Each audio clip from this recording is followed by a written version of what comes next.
jama'a, barkamu da sake kasancewa da ku a cikin wannan channel ta Adamsy Graphics.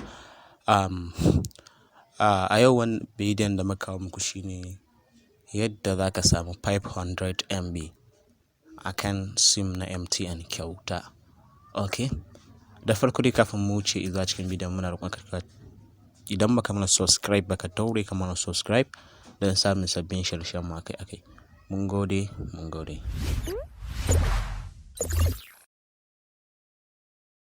Farko da zaka yi shine za mu ajiye muku linkin din shi wannan application da zamu yi using da shi a description, to so sai ka je ka dauko saboda babu shi a Play Store. Wannan application din shi ne wanda za ku kalla wannan myMTN.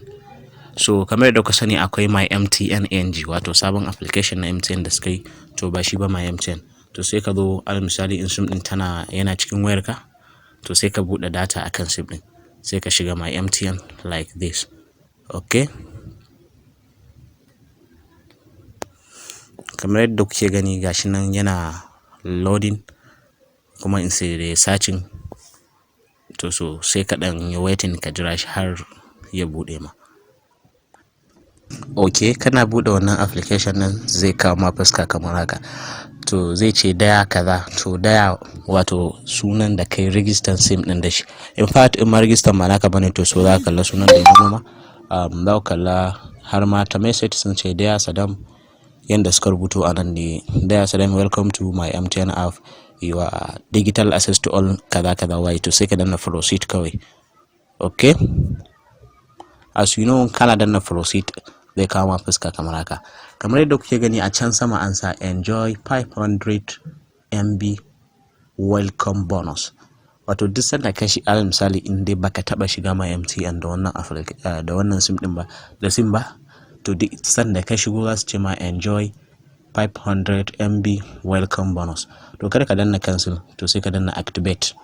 As you see activate, to kawai sai ka danna okay, your activation of kaza free data was successful. To yanzu as we know za mu je mu duba shi kan wannan sim din mu ga datan da yake kai. Kamar yadda kuke gani ma a cikin application din za ku ga data balance, wato normal data balance 0, but data bonus is 500 and airtime bonus gashi nan everything. So to bari mu zo mu ga ya al'amarin yake, mu duba shi asalin duba data daman sim 1 ne. Wannan code din za ku buga *131*4#, to so sai kai sending. Za ku ga your data balance is your data bonus is 100, expire kaza gashi nan dai. Okay, da wannan ne za mu kawo ƙarshen wannan bidiyo. Ga duk wanda ya ji daɗin wannan hanyar, muna roƙon sa cewa ya mana subscribe, sannan ya mana liking, share and comment. Allah ya bada sa'a, kowa ya samu. Thank you.